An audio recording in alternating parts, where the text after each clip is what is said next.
What's up, everybody? Hello and welcome to episode number 305 of the VK Bros with Jason and Alex VK. Now, Alex has a bunch of things and a bunch of subjects that we're going to get into today, and a lot of them, I think, have a bit of a common theme throughout them. So I want to start off with something a little bit self-indulgent, if you, Alex, and the audience will indulge me. But first of all, how are you this week, Alex? Good. I just went to the gym this morning. They've moved the times. They've gotten rid of my advanced lifters 8:30. I renamed it advanced lifters at 8:30. They moved it back to 9:30 so some of the parents can do school drop off. And I have to see how it. Today it worked. So I think even we're on track for this. Mm-hmm. So I think it's okay. It probably gives me the excuse to do the paperwork that I hate doing. Yeah. In the morning. So put 160 on the deadlifts and went up okay. And then bench press 180. No, I bench pressed 140 for reps the other day. It is wrong. I get it. It's wrong. Yeah.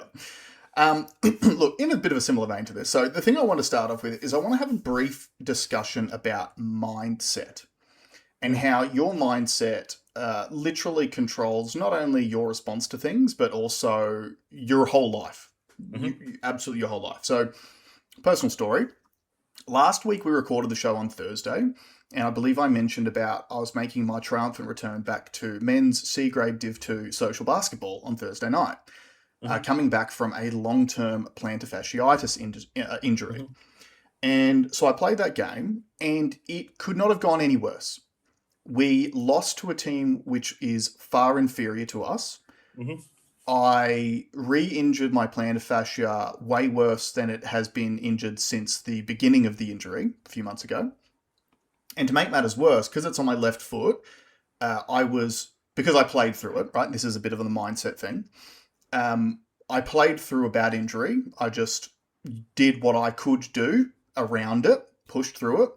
And then one of the people on the other team goes up for a layup, and I do blame this a little bit on the Shai Gilgeous-Alexander generation of young kids come through playing basketball, because I believe he oversold a foul call to the point where he flopped on the ground and the entirety of his body weight landed on my right shin. Nasty. Ugh. So not only did it plant my foot into the ground so I couldn't even move my foot out of the way, but obviously I was completely planted on my right foot because I couldn't rest my weight on my left, and his whole weight basically shunted my shin backwards. I don't like to do that. Yep. So I've got scans booked in for this coming Tuesday. So I've got getting an MRI on my knee. Now, just for those of you who are long-term viewers, this is my knee that I had ACL surgery on 10 years ago. So I may have re-injured the same knee. So I've got an MRI for the knee and an ultrasound for the foot all coming on Tuesday. And when I have told a few people, like friends and stuff, during the week, the immediate response from all of them is pity. Oh, are you okay? Like, oh, that's terrible. That sucks. Blah, blah, blah, blah, blah. And what I find really interesting about it is a decade ago when I first did my ACL, again, bit of a strange story. So the scans themselves were inconclusive when I first got it done, to the point where they knew that I had also torn my meniscus on both sides of the knee. So the meniscus, for anyone of you who don't know, are the little cartilage pads that sort of cushion your joints. And your ACL is your anterior cruciate ligament. So the most important ligament in your knee, which literally keeps you stable. So when they got the scans done, they were like, it's inconclusive as to whether or not your ACL is actually torn. So we have to do your meniscus anyway. So we'll put you under, we'll open it up, we'll have a look when we're in there. And when you wake up, it's either going to be a 2 to 3 week meniscus rehab, or probably 18 months to 2 years with your ACL. And you're just going to have to, trust that we do the right things when we're in there. Yeah. So went in the surgery, had the surgery, wake up, like, bad news, had to do your ACL. And it literally took me 2 years to get back to like a baseline of strength in that leg to then even be able to do anything in regards to getting back to a level where I was able to play. And that's why I haven't played basketball in 10 years. And throw kids in there, throw COVID in there, all that other stuff too, right? And what I found really interesting about my response to it over the last week, because look, I still don't know if I've done any damage. I don't know if I'm going to have, well, I know I've done damage. I don't know what the extent is. I don't know if it's going to be rest or if it's going to be surgery or rehab, whatever. I don't know. And my first response to this is, number one, I'm not a victim. Yeah. Right? I made a choice to go and play ball. this is one of the outcomes that could have happened with playing basketball. I chose to do it, and the bad thing happened. But the other thing too is I've actually it's been a really sort of mindset refreshing thing for me too, where it's like maybe I haven't been challenged in a while, and now all of a sudden I've got a challenge. So I'm locked in again. That's a huge thing. And that's my favorite Stoic quote. I'll say it until I'm blue in the face. The obstacle is the path. Yeah. The hardest thing you can do is the best thing you should do. Yeah. So even for me, because I was obviously talking to my wife about it, and she's devastated for me, but also she has been lifting the load of the family over the last week. And look, I can get around a bit now, so it's not as big a factor. But her immediate response was I know how bad that 2 years was for you. I hope you don't have to go through that again. And I totally get that too. But in my mind, it's even this twisted thing of I'm half hoping for bad news on Tuesday, just because then it's this challenge. I go, okay, I've done this before. I know how to respond to this a million times better than I responded to it last time. And it's actually as bad as it sounds, the worst news might be the biggest silver lining when it comes to Tuesday. And sorry, before you go, the reason why I wanted to bring this up is a lot of the subjects that you're going to talk about today require this mindset. And our society in general has kind of not demonized, but has superseded that mindset over the last 15 to 20 years. And so even for example, when the injury happened, I knew I had done something, but I still played on because I still had the ability to move around a little bit and play. So I kept playing. And some people might say, that's really dumb. You've hurt yourself. You should stop and wrap yourself up in cotton wool so you don't make it better. Oh, so you don't make it worse, sorry. But it wasn't my mentality at the time. My mentality was, yes, I've done something. Can I put weight on it? Yes, I can. Okay, well, I can play through it and I can continue on. And that want and that competitive drive to want to play through when bad things occur is a life skill which has made my life fundamentally better than it ever would have been if I did not have that life skill. And it's when I've gone back through periods of my life when I've experienced the most adversity, they've always turned out to be really, really good things in hindsight. Because they always are. Yeah, because the mindset that I brought into them was, this is just a challenge that I can beat. Because billions of people throughout history have had far more challenging things happen to them, and they've come out the other end and either gone okay or they've thrived afterwards. And if they can do it, I can do the same.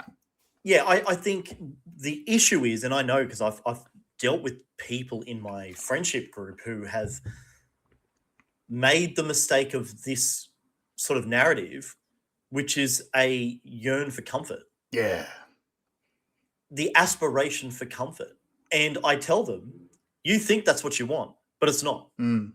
And some of them have come out of comfortable lives and had really bad things happen to them. And I'd argue that it is comfort that does it. Yep.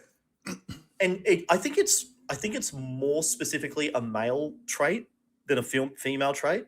Shout out in the comments, women, if I'm wrong. But we need a challenge. We need a constant challenge all the time. And unfortunately, because life is relatively easy now, our threshold for what we think is a challenge is so narrow and so low that I think we even forget to do it. Yeah. Now, I've told this story before, but I think it's useful to tell again. I have been the opposite. I've always had goals. I wrote goals down when I was 16 years old up until I was 30. And I'll systematically tick them off. And I achieved every single one. One I achieved 2 years late, but I still ticked every single one off. And what I found interesting is when I turned 30, I didn't realize that my targets had ended there. And I hadn't re-planned for 40. Oh, by the way, I turned 40 this week. Oh, yeah. Happy birthday to Alex. The big 4-0 on Tuesday.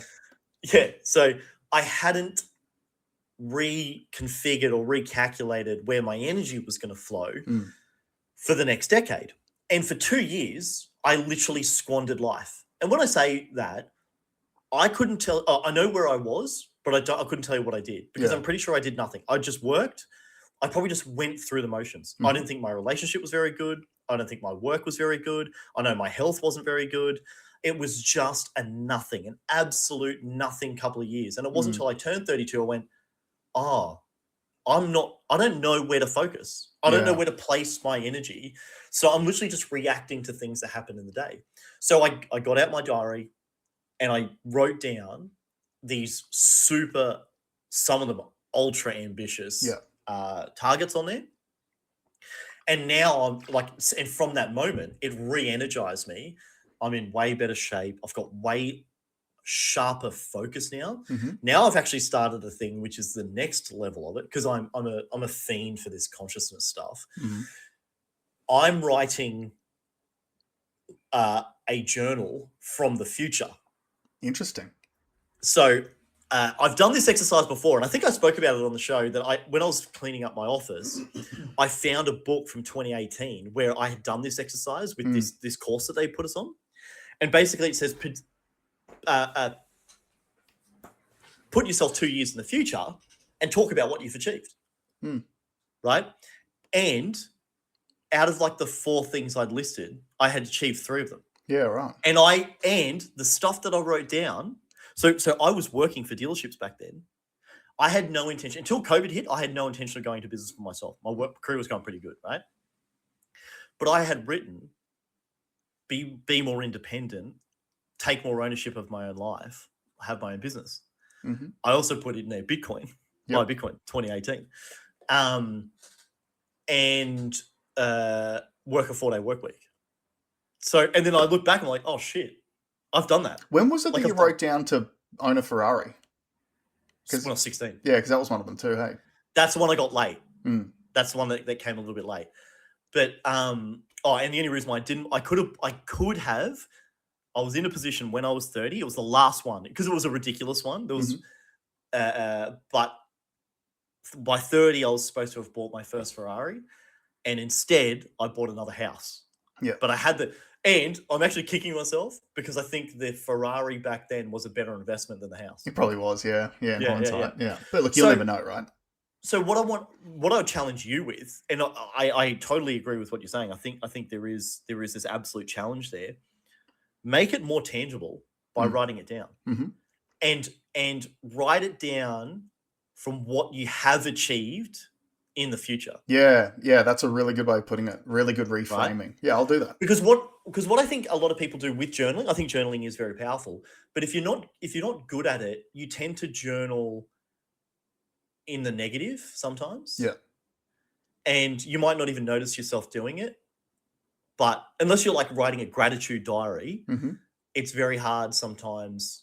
It still doesn't flow your energy. It gives you perspective on the time, like in the moment, but it doesn't necessarily give you direction. Whereas I think this future one definitely does give you direction. So that would be the one thing that, and I would challenge anyone to do that. And I think you'll be really surprised. Yeah, cool. I will do that. And one concept we talk about all the time is the idea of where focus goes, energy flows. So if you do have goals and things to focus on, your energy will flow towards them. And people call it a various range of names, whether it's manifesting or whatever the case may be. But you'll find that if you are focusing on a particular thing, you're far more likely to achieve that thing than if you're focused on nothing at all. And the reason why I wanted to share this story and bring this mentality up is because one of the things we talk about a lot often on the show is the fact that in the last 10 to 15 years in particular, but it's really ramped up over the last 10, I'd say, our society has fundamentally changed its focus point. It has fundamentally changed from, so the Australia that we grew up in the 90s, and look, every mentality in Australia is generally downstream of what happens in the US. We know that. They're a big culture influence on us. But in the 90s, the mentality was we were these tough but laid back larrikins. Nothing fazed us. It was the Crocodile Dundee years where, we were cool, calm, collected, but tough people who stood up for ourselves. We worked hard. It was a point of pride to not take money from the government. To be a net contributor to society was a massive point of pride rather than this zero-sum game of what can I get out of society that is at the expense of someone else.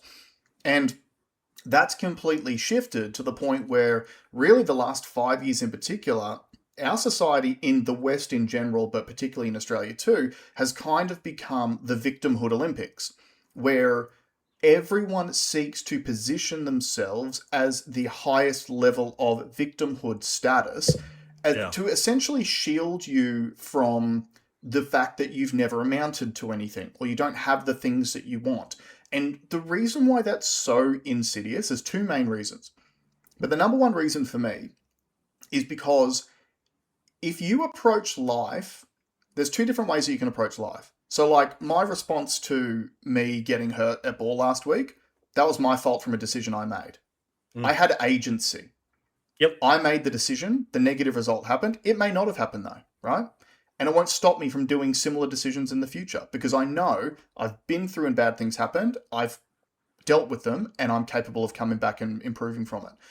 But then the other mindset is everything in life happens to you for reasons outside of your control. And that's the victimhood mentality. Yeah. And what that does is it robs you of your own personal agency and the power to actually improve your own life. Because in your mind, if everything bad in your life has happened to you and you've caused none of it, then there is absolutely nothing you can change to improve it. I can prove this. Anyone at home, go to your most depressed friend and talk to them and notice how many times they blame society, the world, anything but themselves. Yeah. It's always, this has happened because of this has happened because of that, this has happened because of that. It's a common thread across every single person that I know that's gone through depression. Yeah, I absolutely agree. And it's funny because it's one of those things that's sort of like on this show, for example, we talk about bad stuff every single week. And I remember years ago having a conversation with my wife about it. And she feels a lot of these emotions far more deeply than I do because we have a fundamental difference in the way that we respond to certain stimuli in the world. And look, it could be down the fact that I was a car salesman for a decade, so I have no soul and I'm dead inside. But I also think it's just because if she researched and viewed the amount of negative content that I do, she would feel terrible about herself and the state of the world. Whereas what we try to do on this show is we go, hey, these bad things are real, they are happening, but these are the things that you can do to either shield yourself from these things or thrive in negative circumstances. And it's probably the main message that we try to give out of the show is that, like, yeah, all this bad stuff we talk about all the time, it is happening and it will continue to happen. But we all have agency. And I think even things like, from the political side of things, it has become increasingly obvious in the political spectrum over the last few weeks that the Labor government has shifted their focus away from demonising the LNP because the LNP are essentially irrelevant now, and they're now on the demonising One Nation bandwagon. And they sell it with all of the emotive language that we talk about every single week on the show, right? Racism, bigotry, xenophobia, she's just friends with Gina Reinhart, billionaires, blah, blah, blah. All the same sort of emotional sales speech. And if you don't feel like you have agency, you are more likely to go along with that spin and go, the Labor government cares about me more than One Nation does because she only cares about Gina Reinhart. So therefore, you will just go with what the crowd, and by crowd I mean government and mainstream media apparatus, tells you to do. Yeah, there's two things I want to say about that. So I think that is one of the absolute failings of liberalism. Let me start with conservatives. Conservatives think selfishly. And what I mean by that is they think me first, family second, community third, nation fourth, world fifth. Okay? Liberals think in the inverse. World first, country, community, family, themselves. Yep. Now, from a logical standpoint, so I can see how you might feel like a very good person if you're thinking about the most amount of people as opposed to yourself, okay? I even started off by saying it's selfish, okay? And it is a selfish thing to think about, is to think about yourself. Yeah. But if you use logic and effort and your energy, you, the individual, has a tiny, tiny, tiny, tiny piece of influence over the world, Mm-hmm. but you have 100% agency of yourself. Correct. You have 90% agency over your family. Mm-hmm. You have 60% agency over your neighborhood. Mm-hmm. You have 40%, and it steps out that way, Yeah. right? So put your energy into things that you can do, not things that you can't. There's always enough problems out there. And if you want to find a problem, you can wear that burden. Yeah. But it doesn't do anything. Mm-hmm. Whereas if you just sort and people hate it, but the Jordan Peterson, the make your bed thing. Yeah. If you start by making your bed, your day's already started off in the right way. If you start by putting the right things inside your body, if you start by getting enough sunlight, if you start by sleeping properly, if you start with those fundamental things for you, you will be in a better position to help the world. Yeah, absolutely. Whereas if you're worried about all the world's issues and you're going to think about what that's doing to your emotions, you can't fix it. Yeah. Which also leads you to be more inclined to lean into large-scale power structures that you believe are the real solution to these giant problems that you can't control. Which are not. Mm. The other thing I was going to say is, did you have... I know I'd shared this with you during the week, and it's an old clip that we've played here before, and it's a clip that we should keep bringing up. Did Yuri Bezmenov help you think about this recently? Look, it was obviously an influence because you did share it to me this week, and I did reshare it on the show. Do you want to play the clip so people have context in case they haven't heard it? Is the slow process, which we call either ideological subversion or active measures or psychological warfare. What it basically means is to change the perception of reality of every American to such an extent that despite of the abundance of information, no one is able to come to sensible conclusions in the interests of defending themselves, their families, their community, and their country. It's a great brainwashing process which goes very slow. It takes from 15 to 20 years to demoralize a nation. This is the minimum number of years which requires to educate one generation of students exposed to the ideology of the enemy. In other words, Marxism-Leninism ideology is being pumped into the soft heads of at least 3 generations of American students without being challenged or counterbalanced by the basic values of Americanism. The demoralization process in the United States is basically completed already. Most of it is done by Americans to Americans, thanks to lack of moral standards. Ideological and I can tell you this has happened here. I still go for walks down to the local university here that's still flying the pride flag. Yeah. Nice and proud. That is exactly what he's talking about. Now, those that don't know, the uninitiated, that's Yuri Bezmenov. He's an ex-KGB Russian agent that defected to America and is telling America what Russia was doing to you. Yeah. And it's not really, it's the West. Yeah, it's the West in general. Yeah. And just a quick note on the Marxism thing, because I'm learning more about it. I just realized 2 countries defended Karl Marx. So they actually harbored him and they let him go back to Russia and essentially protected him back to Russia. And I know why. They knew that he was destructive. They knew that he was going to topple that country.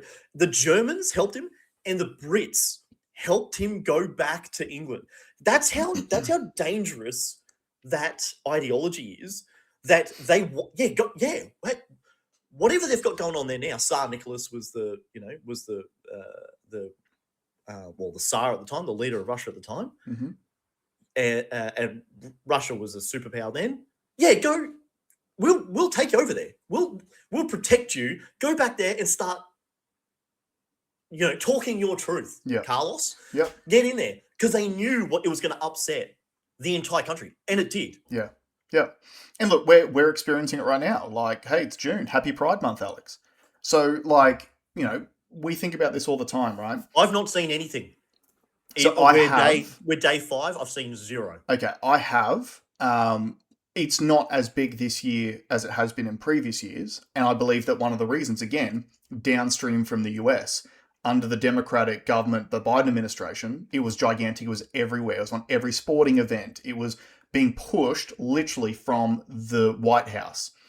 Now Trump's in office, and obviously he is anti that, so it's not being pushed from the highest level anymore, and therefore the downstream effect of that is all of a sudden people seem to care a little bit less about it over here in Australia. But I want to discuss the pride thing just as an example, right? So Yuri Bezmenov talks about the demoralization process. So what does that mean? It means essentially taking an entire nation of people and demoralizing them to the point where A, they have no morals is one, because it's one of the reasons why I think, when the Desi Freeman thing happened, and then all of a sudden, all the news wanted to talk about was sovereign citizens and how dangerous sovereign citizens were. And then if you look at the statistics and you go, well, how many people have sovereign citizens actually killed? It's almost no one. And the vast majority of times it happens is usually when law enforcement rocks up at their house for some reason. Yeah. The reason why sovereign citizens are so dangerous as far as the system is concerned is because they plead to have individual sovereignty. Yeah. They're not going to be ruled by a ruling class, right? What was that post that I sent you and you shared about the inversion of government? They're supposed to be public servants. They're supposed to serve us, yet they get to operate in secret, and they're taking away all of our privacy.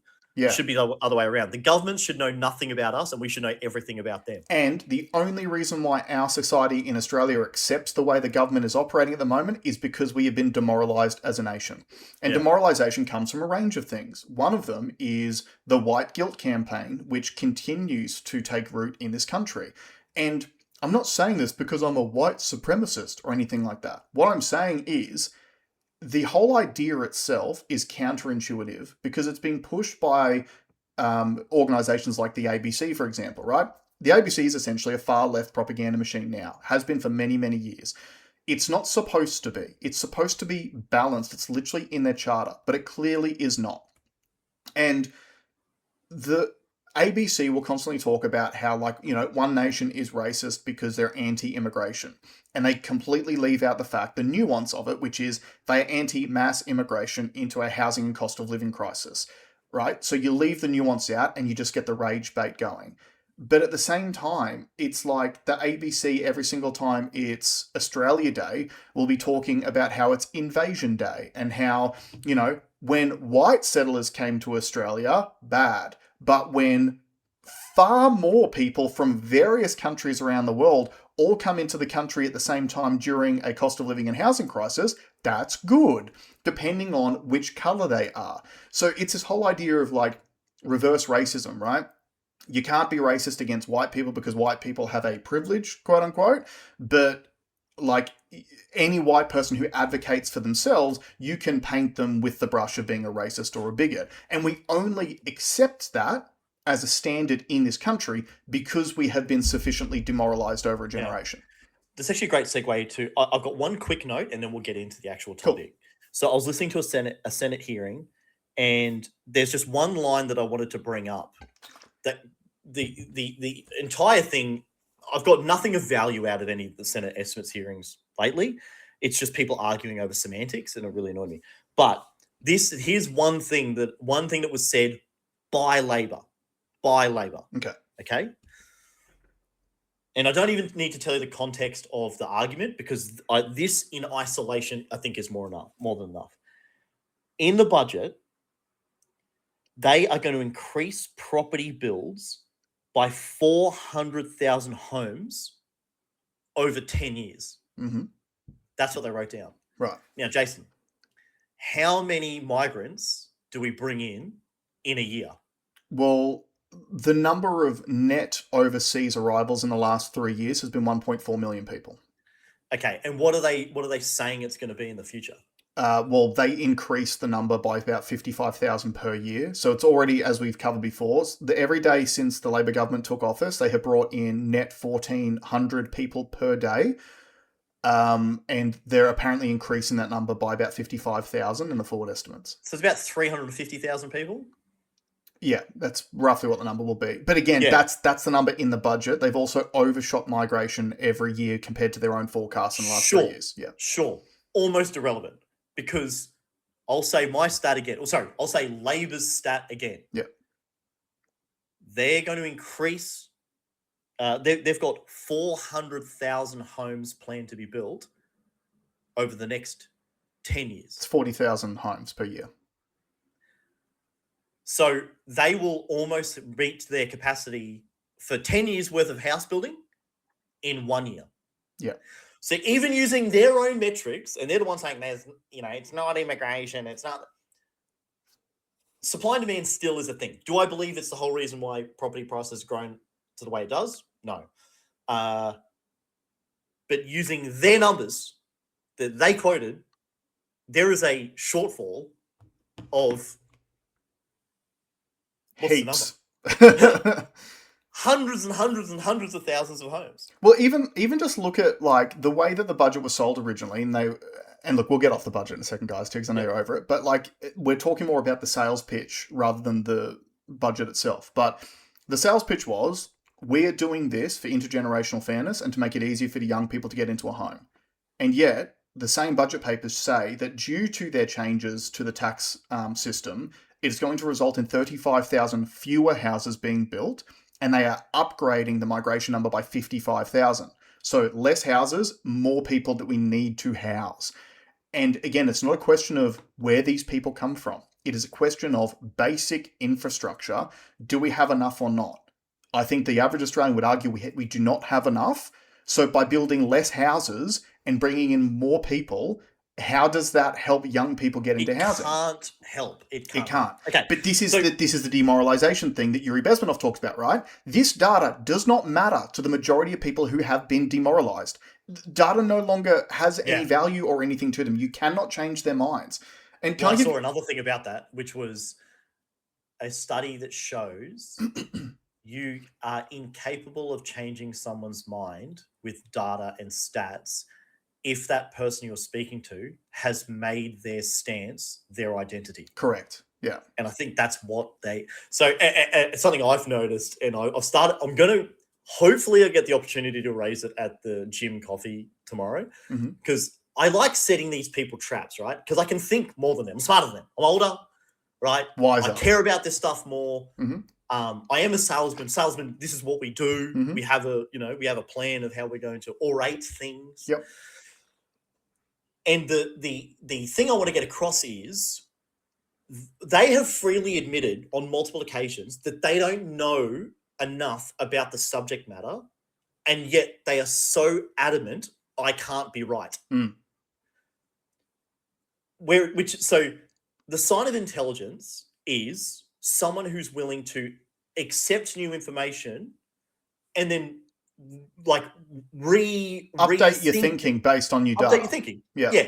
But if you don't even ask for the data and your prevailing feeling is more important than any data, then I can't have a conversation with you. Can I make 2 brief points on that too? So I shared something on the Instagram, and I think I reposted it. So if you jump on the VK Bros Instagram page, you should be able to find it in our reshares. And it was a guy talking about how a study was done on the language that was used in media articles between, I think it was like the 1960s and the 1980s, compared to from the 1980s until now. And what they found was between 60s and 80s, the use of logical and rational wording drastically increased during that period of time. So way more rational wording used in articles. In the 80s, it flipped, and they started using more emotive language than rational language. And I think this is probably around that time where you've seen the media flip from being essentially a service to a business, right? And then we start getting further and further. We use that in sales. If you came in and asked for the details of a car, I could tell you that it's got ABS, or I could tell you a story about having a child walk out in front of and you slamming the brakes on and you being able to maintain control of it so you don't hit them. Yeah. Like, what hits harder? Yeah.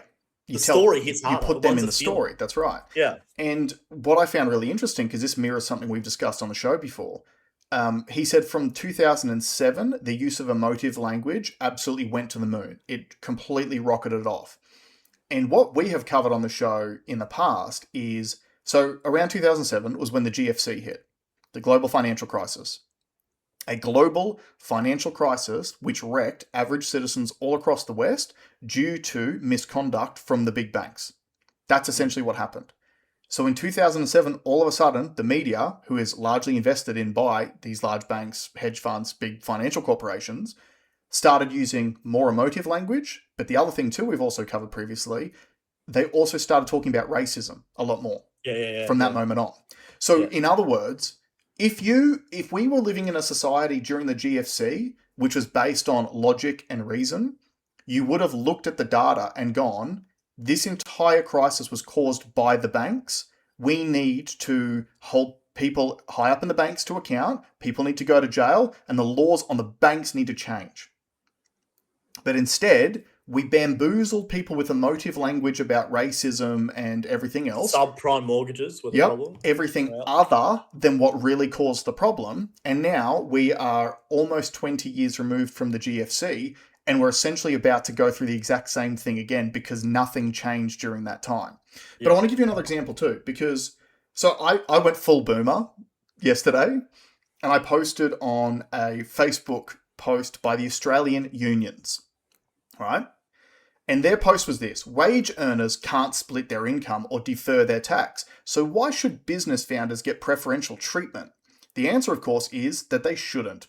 Changes to the capital gains discount bring the way we tax wealth into line with the way we tax work, making the tax system fairer for working Australians.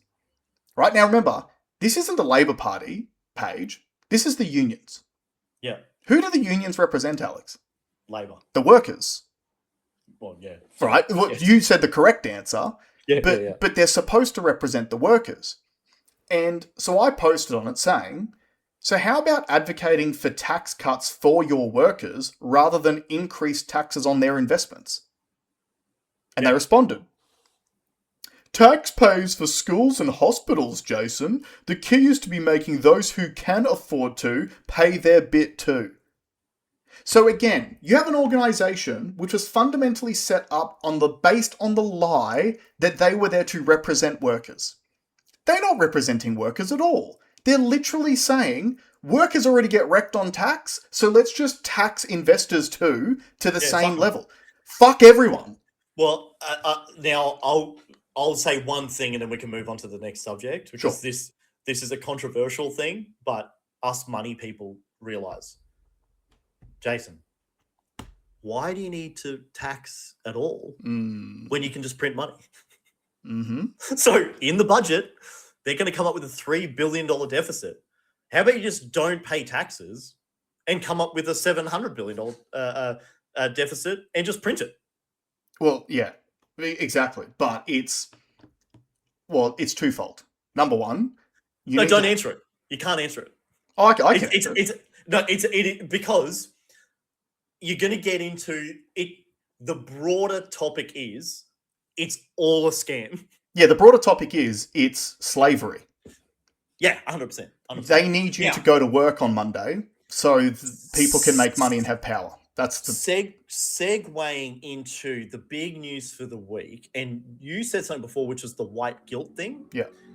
And this is probably, hold on, I'm just about to say. This is probably the potentially the catalyst for at least the next conversation, which is Henry Novak. Yeah. So for those that don't know, in England this week, a young 18-year-old white kid was stabbed by an Indian. And when the police arrived, the Indian had rung the police and said that this white boy had used like a racial slur towards him. Police come out. There's one guy on the ground, which is the white guy. They arrest him. They put him in handcuffs.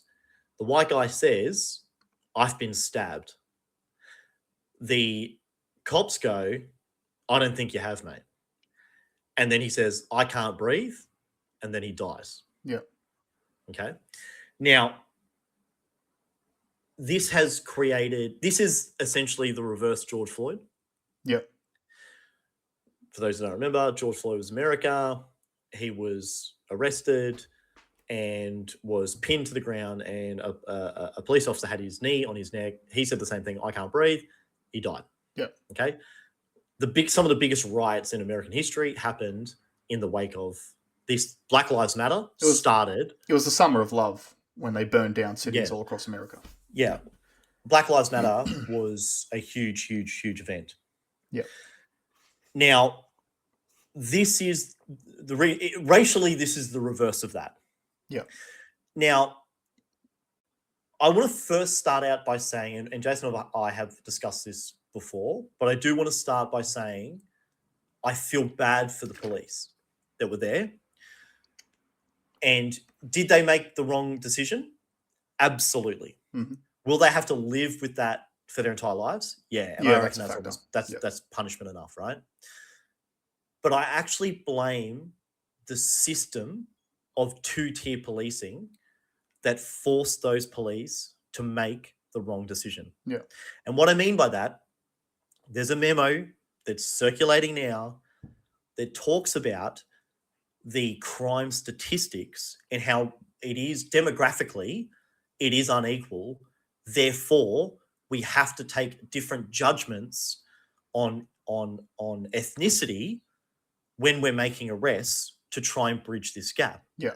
So in other words, without calling the colours for what they are, there was a certain colours of people that are overrepresented in crime statistics. Therefore, police were instructed to be more lenient to people of that colour who had committed crimes. And there was also a different colour that is underrepresented in crime statistics, and therefore they would be scrutinised more harshly. Yeah. Now, I wonder, would anyone have cared about this case if George Floyd hadn't happened? I don't think so. I think they would. I think it's been I think there's probably things that happen like this a lot. Okay. Yeah. And I just think that this is another tinderbox moment. Yep. Where it's going to reinvigorate the conversation around race, or something that Jason bangs on a lot about, which I really appreciate, which is a society functions way better if everyone knows what laws they're. Yeah, it's equal representation under the law. Yeah, yeah, and it's consistent. Now, we know that in Australia we've had a lot of inconsistent rulings. Been another story about this during the week too, which I can get to in a bit. Yep. And I guess I want to spend a couple of minutes sort of talking about this case and what your thoughts have been. Yeah, so Alex is accurate in his depiction of the story itself. I think one of the reasons why this one hits so hard is because the body cam footage is circulating all over the internet. You can actually watch it happen live. And I think that one of the things about our news environment is that, you're right, bad stuff happens every single day, but we're so far removed from it because you don't actually see it as it's happening. And obviously, it's not just the race element to this, which was confronting. It's the fact it's an 18-year-old kid who in his final moments literally wasn't believed by the people who are supposed to be protecting and serving him, right? It was very harrowing to watch. And for any of the bigots out there, I would be saying the same thing if he was a different colour. It is a disgusting thing to have to watch. What is also proving the demoralization point, which I think was why you segued to this in the first place, is the dramatic difference in the response from particularly politicians in the UK to this compared to how they responded to the George Floyd incident, which didn't even occur in their own country. So if you've watched any of the UK media coverage on this, when George Floyd happened, Keir Starmer was out there making speeches about it, how it's a disgusting travesty of justice, and et cetera, and now this has come out, and again, Keir Starmer, he's a very shrewd politician, like a lot of these left-wing politicians are, and to avoid scrutiny of the story, he has been invoking the parents' wishes for them not to politicize the subject as a shield to have a completely different response to it than what he had to the George Floyd thing, which didn't occur in his own country. I think so. We started the show by talking about how you can respond to things. The number one thing that this situation must shine a light on is the fact that any directives given to law enforcement personnel, or anyone else for that matter, from up high, which tells people to treat people differently under the law based on their immutable characteristics, needs to be removed immediately. And we see this in Australia, right? So domestic violence is a massive problem in this country. Massive, massive problem. They did a post up, you might have seen this during State of Origin week, where domestic violence incidents spike by like 65% on Origin night. Happens every year. Because it's a highly emotionally charged thing. People drink too much and do the wrong thing at home. It's a huge problem in this country. But we've also changed the laws in this country too, because unfortunately domestic violence is not always one way. It's not always man hits woman. Oftentimes it's the other way around. But we've literally changed laws, particularly in Queensland, where let's say that husband calls the police because he's been assaulted. The law states that what they need to do when they arrive is they need to assess who is the more dangerous party and remove them from the area. So in other words, the man 99 times out of 100 will be arrested whether he is the victim or the assailant. And you can argue that might be the right thing to do. You can argue that. But the problem is, once you accept different standards in policing based on immutable characteristics, you open yourself up to being exploited time and time again via loopholes. And look, I think a really good example of this is up here in Queensland, right? So David Crisafulli takes office. They brought in the adult time for adult crime laws. And a lot of the lefties were screaming about human rights and they want to put children in prison and blah, blah, blah. But when you look at it in reality, what was happening, a lot of gangs were recruiting young kids to do their dirty work because they knew that they were getting a slap on the wrist and let back out again. So you're actually promoting criminal behavior in young children. And since those laws have been brought in place, they actually put a post up during the week, the amount of insurance claims in Queensland put in over the last 12 months for vehicle theft has dropped by 12%. Interesting. Yep. It's the largest drop in history. Now, it's still far too high, but it is the largest drop in history. And now we literally went from being the car theft capital of the country to now Victoria has retaken that mantle.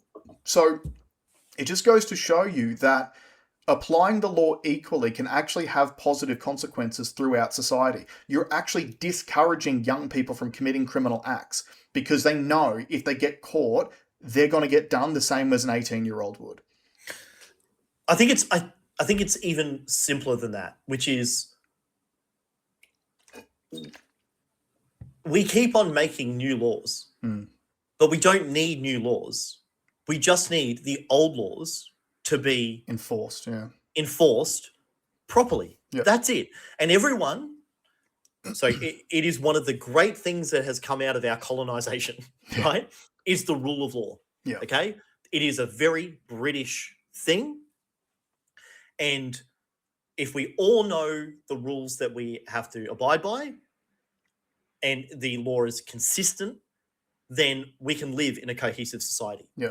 What tends to happen, and what I'm sure will happen, we'll have some stuff change here. We've talked about it with anti-Semitic stuff. We've talked about it after the Bondi shooting, the fake caravan Jew hoax. Even further back than that, you had the Sam Kerr clause put into law down in Victoria. Right. We don't need any more laws, and especially laws that are specific to certain groups of people. Yeah. That is destined to fail. Yeah. Okay. So if I was, Xerxes, God King of Australia, I'd actually remove a whole lot of laws, but I'd make it so easy for police to know exactly what it is that they are doing. Mm-hmm. These are the laws. It doesn't matter who you are. If you break them, you'll be held accountable. Yeah. That's it. Now, the thing that annoys me about this situation, same as the Ben Roberts-Smith case, is I hate the fact that the people on the front line are the ones that feel all the pain for this. Yeah, they're bearing the brunt of the community anxiety about it. Yep.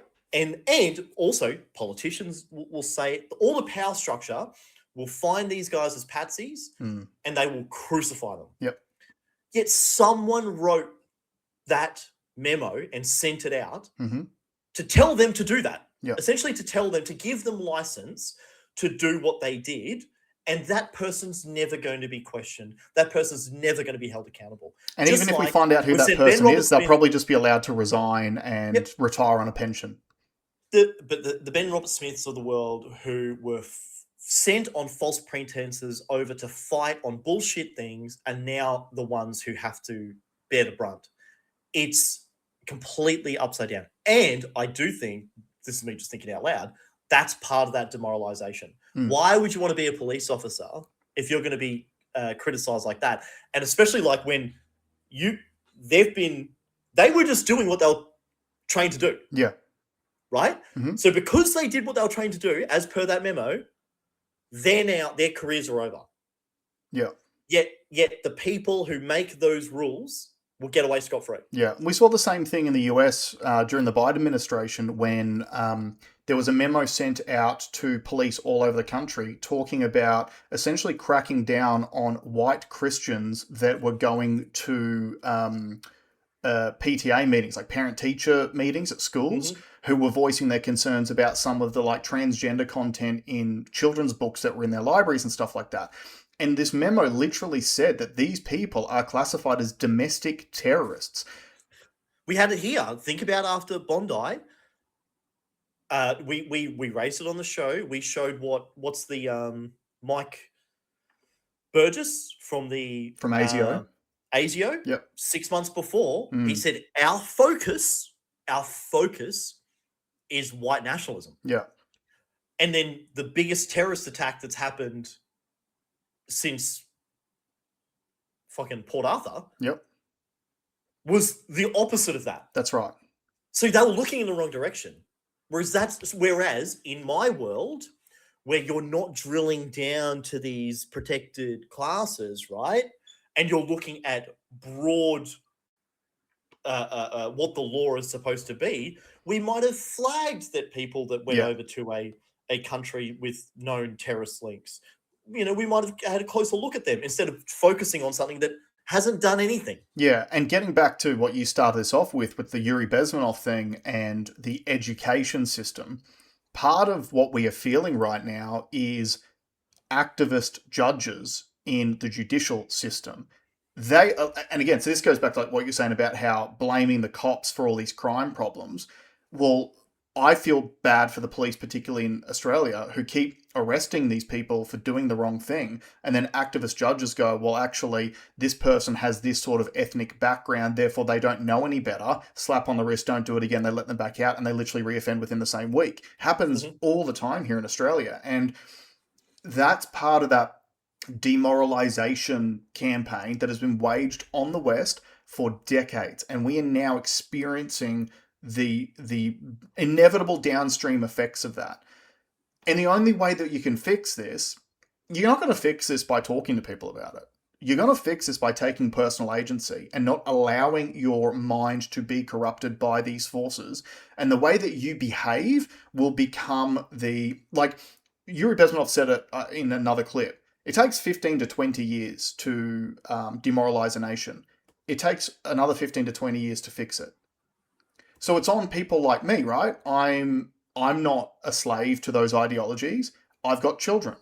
So I need to educate my children in the correct way so that they will not fall victim to these tactics. They will not grow up and be communists without even knowing it. And their generation will be the ones who actually rebuild this country into the prosperous place that it actually is. But in the meantime, what you can do is control your own behaviors, how you respond to these different things, and set the example that you want to see in the world. Like if you're an environmentalist, for example, if you're walking down the street and you see rubbish, pick the rubbish up, put it in the bin, right? Those simple acts. There'll be a kid. So like my mother-in-law, great lady, love her. My mother-in-law is one of those really, really good people who if she sees rubbish, she'll go out of her way to pick it up, does it all the time. My kids see that. Now they do it all the time. Just because of the example she set. She didn't tell them to do it.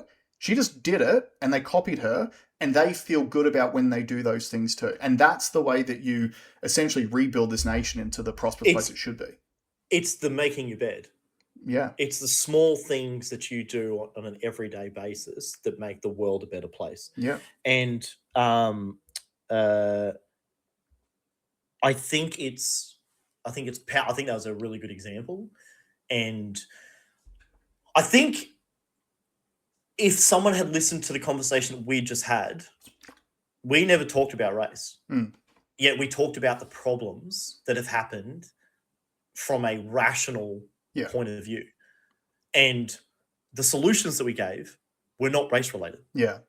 It's right? even like the race is a grenade. The term race is the grenade that is used to destabilize us. Yeah, like I hate the response that I've seen to a lot of this with a lot of people posting white lives matter. Like it's not helpful. You're literally stoking more race relations. It's not helpful. Well, you're falling for it. It's not even that you're falling for it. You're falling for the destabilization. That's not that's not the real story. Dig a little bit deeper and find out what the truth is about this. And the truth is, we need to zoom out. We need to focus on the core fundamentals, our high morals, and the rule of law shared equally across every citizen. Yeah. And if we did that, we wouldn't have the problems that we have. Yeah, and so I was talking to a friend of mine about this during the week too, about the next generation coming through and how they are programmed in a certain way. And that's not seen as, I'm not saying that as a negative term. Alex and I were programmed in a certain way based on what we consumed when we were kids. It's just how human beings work, right?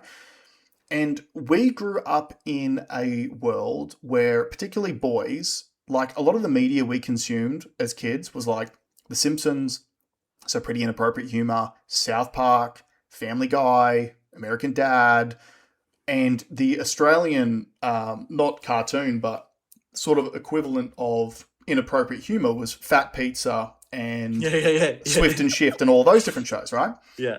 And what is so backwards about people's responses to shows, so like, for those of you who don't know, go and look up Fat Pizza. It was a show about ethnic humor.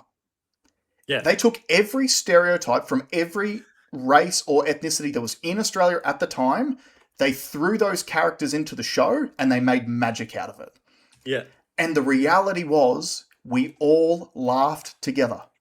Yeah. Because every single different race has different tendencies, right? Stereotypes exist for a reason. They're also all represented. That's the big thing, right? Yeah. This was a show that had all different races. It had all different disabilities. It had midgets. It had all of these, you know, like the groups. Obese. The groups that the left claimed to support the most were all represented in these shows that were demonized by the very left that wanted them to have all the opportunities. Yeah. And the new aged iteration of this is in America with the Kill Tony show. Yep, 100%. Right? So Kill Tony, Tony Hinchcliffe's comedy show, left-wing media and left-wing people in America consistently call him racist and a bigot and blah, blah, blah, because he does a lot of roast-based humor, right? He will roast someone based on their stereotypes and all those sorts of things. But his show literally is the most open slate to give opportunities to people that the mainstream will not platform. Because literally what they do, you register for the show, you sit in the bar out the back, and they draw names out of a hat. And if your name gets drawn, it doesn't matter if you are black, white, Indian, obese, disabled. It doesn't matter. Trans. Yep. They give you a minute to get up there and do your art. And if you are good, you get to come back and do it again. And they have created global superstars out of people that would never have even gotten a look in on the mainstream media that claims to support them. So the roast of Kevin Hart was huge, right? Yep. And Tony Hinchcliffe was on that. And there was another lady, Cheryl Underwood, this black lady. And they had a lot of stuff, like, again, they had made a lot of fun of each other. They roasted each other. Mm-hmm. And the news ran with it after, calling him like disgusting for the things he said, and Shane Gillis for some of the jokes that they made. She went on Kill Tony. She was on the panel. And it was the best show you've ever seen because she gets, like, this is like... It's comedy. It's jokes. Comedy. He doesn't mean But these things. It's to jokes. her credit, she went on Shane Gillis' podcast. Yep. And then she went on Kill Tony to experience it. She was not in that world. She didn't even know what that world was. She did such a good job. She's so funny. But funny is funny. It's supposed to be comedy, right? And it brings people together. Yeah. So basically everything that the media had said and people who had taken positions were all wrong. Yeah. They were all wrong. The people involved in it are friends. The people involved in it love the art and love what they're doing. Don't fall for the propaganda. Yeah, because the system wants you divided. If you were just out at the barbecue, it doesn't matter who's there. More often than not, you'll probably have a decent conversation with someone regardless of their ethnic background or whatever. 100%. And one of the things that made Australia a beautiful country to grow up in was the sarcastic, larrikin attitude we all had. So yeah, if you were Asian, we would make jokes at you about being Asian. And the best thing that you could do was make jokes about us being white Australians. It was funny.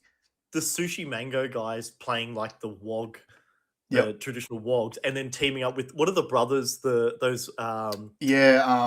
twins. The twins? Yeah, the like Lebo when their twins. worlds collide. Yeah. It's so funny. It's so funny. And we all knew a family that was like that. And we love it. That is Australia. Yeah, right? Absolutely. So don't fall for the hysteria. Lock in. Look after yourself. Look after your own mentality. Yeah, absolutely. And again, it's just that whole thing of how you respond to the world. If you watch the news or you go on social media and you find yourself having a massive emotional response to it, remove yourself from it, take a pause and go, who benefits from me feeling this way? That's the first question that we always ask. Who benefits from me believing this or feeling in a certain way? And let's leave it there because I've got. Oh, you got to go? All right, cool. Let's wrap it up. Thanks very much, guys. We will see you all next week. Bye.